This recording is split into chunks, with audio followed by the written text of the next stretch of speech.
Okay, so this is a training on how to quote a refinance. Okay, so first thing we'll do, coach, we'll log in, we're going to new client. Okay, and this is, the borrower's name is Hayes Stripling, and I typically just do it this way. I put it all in one line.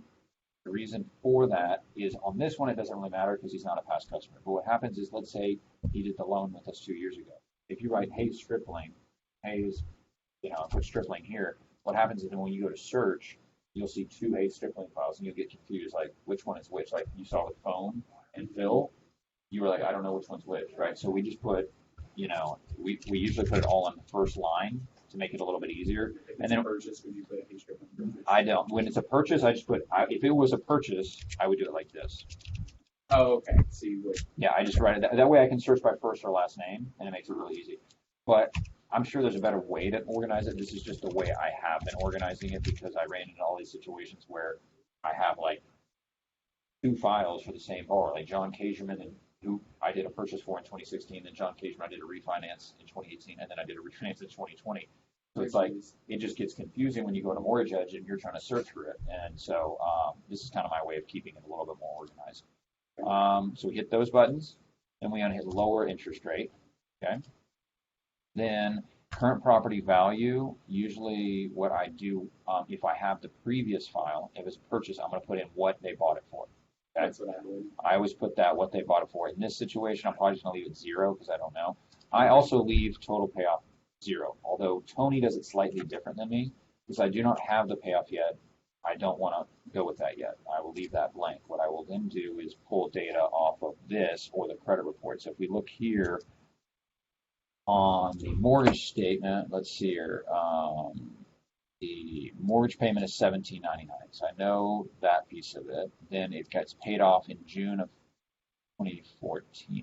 So this would have been a 30-year mortgage, means he did it in June of 2014. So if you did it in June, first payment would have been August. So 2014, we know what the original loan amount is. I like past customers. It's a little bit easier to quote these. But okay, so we know what the loan amount is and we know what the interest rate is. So here's what you end up.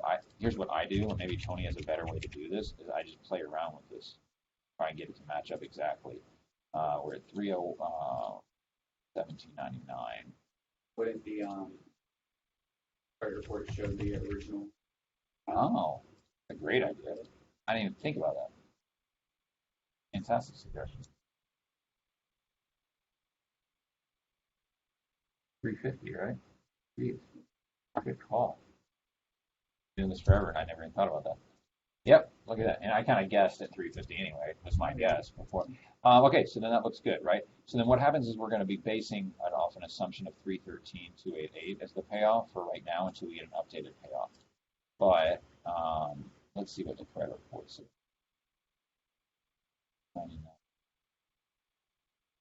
Huh. So it looks to me like he's maybe paid extra on his mortgage. Okay. So what I'm going to do then is I'm going to match the higher of the two.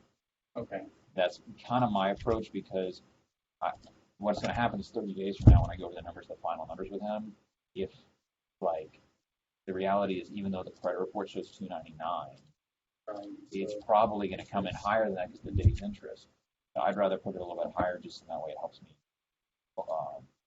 make sure I land on the numbers that are good for the borrower. So I'm going to leave these blank because currently on this one they're not escrow. But in fact, normally when I'm quoting, we're going to go ahead and put the actual hazard insurance or taxes in if we can. But a large portion of the time we won't know. We're just going to look here, and on this we'll just see total escrow. So what I'll do in that situation is I'll write here escrow, and I'll put the total on the initial quote, and then I'll say, hey, right now honestly I don't know what goes into that. I can look up the taxes, but I don't know what your homeowner's insurance is. So we're going to start with this as our preliminary number so you can see how much we're saving you and just the interest. But then once we get you to the next stage and you feel like you're ready to go forward on the refi, I'm going to need the homeowner's insurance and the tax statement, and I'll true this all up. We did get the HOI policy, and we did the property tax. Okay, good. So in those cases, like the more information you have, the more accurately you can quote. So a lot of times like that's where, you would be very helpful to maybe do some extra follow-up with the customer, because sometimes when I got busy, I'd be like, send me a mortgage statement and I'd just put together a quote. But if we say, hey, go ahead and get us your homeowner's insurance statement, and then we can look up the taxes. Tony does that, which I really like. Tony will, like, when he puts together a refi quote, he'll get a little more information for me so that when I go into the quote, we're as prepared as possible. Oh, jeez, hold on one second. Hey, Jana. Hey, Jana. Yeah.